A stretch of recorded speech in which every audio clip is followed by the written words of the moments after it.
Nakahanap na ba na cable charger na Type-C? So ito, i-recommend ko tong Easyger cable Type-C charger.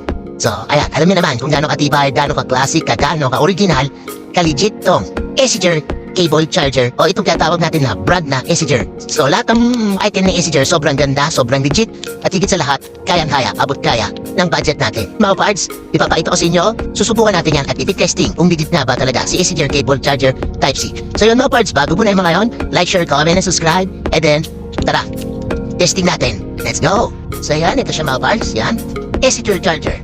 So ito naman, alam naman natin na si Easyger ay sobrang subok na at legit talaga siya. Murang-mura na, legit na, original pa, napakatibay na, talagang sulit ang inyong pera. Ayan, so meron siya ditong etc. So ito yung kanyang packaging. Ayan, napakananda ng kanyang cover. Oriented ang natin na kanyang parit yung dagayan mismo. So makikita nyo naman, ayan, isa natin. So ito nga palang Easyger, natin, itong Easyger cable charger natin na Type-C, support siya ng 100 watts. Ayan, so 100 watts to itong cable na to. So mas matibay siya mga parts sa sa original natin dito na cable ng ating Redmi 13 Pro. So yung mga parts, mas maganda tong cable charger na to kumpara dito sa original natin na 11 Pro Max na Xiaomi o yung Redmi 11 Pro Max 5G. Ayan, so ito yun, original natin.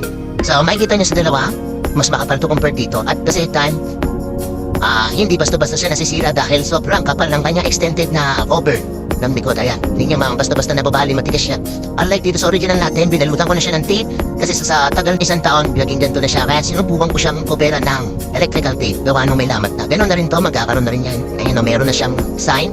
So kaya tayo napabili na ito. Parts, ito yung ating charger. Ayan, titest natin.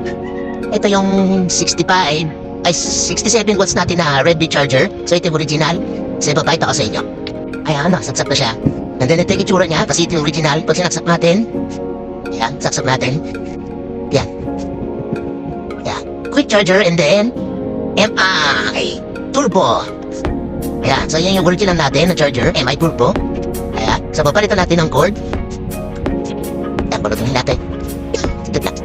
Yung cord na Easyger cable. Ayan, so saksak natin. Ayan, so ito yan. So ito siya, Easyger charger. Yan, haba-haba, sobrang kapal. Yan, so ipapakita ko. Hindi natin ilagat yung video. Ayan, sasaksak natin. Ayan. Tikas. Yan, ito siya. Yun. Okay, quick charger. Ayan, lumabas din yung MI Turbo. MI Turbo Charge. Yan, so nakita nyo sa video. Ha? So napakahaba nito mga parts. Same time, sobrang taba at sobrang tibay talaga niya. Hindi siya basta-basta din ha. Puputol yung kanto niya kasi kita nyo naman kung gaano kakapal tsaka kahaba ng extend ng kanyang cover dito sa bandang nuso niya. Ayan. So yan mga parts. Gawin natin mga parts, itong original natin, itatago lang natin yan. And then ito na yung matulas natin gagamitin kasi nga sobrang haba niya. Nasa 3 meters kasi yung kinuha natin. Kaya sobrang haba talaga niya. Ayan, alupot pa nga yan, no? Kaya, ito palang mahaba na. Paano pa kaya pag inalis kayo, pulupot na yan? Ayan. Later, Nick the Yellow Basket Boy.